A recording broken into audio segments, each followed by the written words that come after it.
Após meses de calor intenso e temporais, o verão se despede nesta sexta-feira, dando lugar ao outono em todo o hemisfério sul.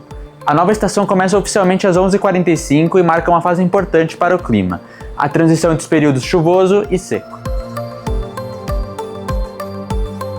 A diminuição no volume de chuvas é uma das principais características do outono no Brasil. No entanto, a estação também se destaca pela queda gradual das temperaturas, com possibilidade de nevoeiros e geadas em áreas serranas do sul e sudeste. Nesse ano, a transição entre o verão e o inverno promete ser mais instável, graças a um complicador.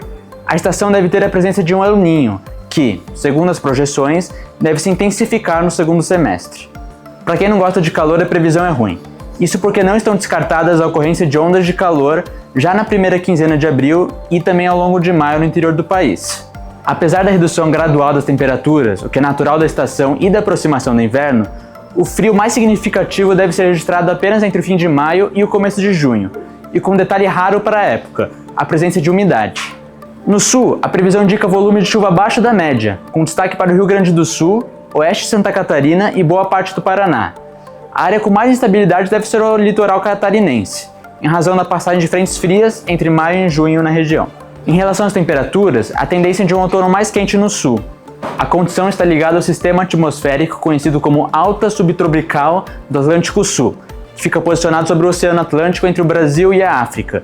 Ele dificulta a formação de nuvens de chuva e o avanço de frentes frias. São Paulo e, principalmente Minas Gerais, podem apresentar períodos com temperaturas acima da média e momentos mais prolongados de calor ao longo do sudeste.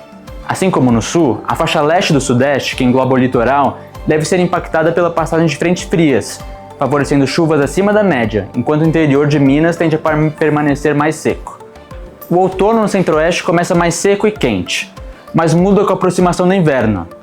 Áreas do noroeste e nordeste de Mato Grosso do Sul, além do sul de Goiás, podem registrar pancadas de chuva em abril. Enquanto nas demais regiões o período é marcado pelo início do outono, no norte predomina o chamado inverno amazônico, entre novembro e julho. Ele é caracterizado por chuvas frequentes e intensas na região. A zona de convergência intertropical, a ZECIT, está migrando neste período. Por isso, de forma geral, Amazonas, Roraima, Amapá e o norte do Pará devem ter mais instabilidades durante essa época. As temperaturas ficam entre a média e ligeiramente acima na região norte, com destaque para Rondônia, Pará e Tocantins, onde o calor pode ser mais intenso nessa época. No Nordeste, as chuvas costumam ser mais frequentes na região entre abril e junho, mas, nesse ano, o comportamento depende da atuação da ZECIT. A tendência de volumes abaixo da média ao longo do outono, com precipitações mais distribuídas. Já no campo, após um período recente de chuvas expressivas em importantes regiões, o solo apresenta bons níveis de umidade. E essa condição reduz o risco de falta de água e cria um ambiente favorável para o desenvolvimento de culturas. Um exemplo é o Paraná. Mesmo diante de períodos mais longos sem chuva, a umidade do solo tende a se manter, reflexo dos volumes altos registrados anteriormente.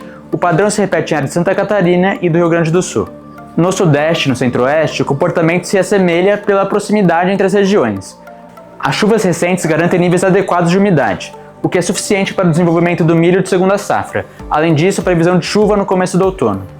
No norte, a chuva beneficia as lavouras em um primeiro momento, como de soja, mas pode prejudicar outras culturas caso ocorra em excesso. Já para o nordeste, uma das produções mais beneficiadas deve ser a da cana-de-açúcar. A expectativa atual aponta volumes próximos da média, indicando cenário positivo. O boletim de clima da Globo Rural para o outono vai ficando por aqui. A gente volta semana que vem com mais novidades sobre o tempo. Tchau!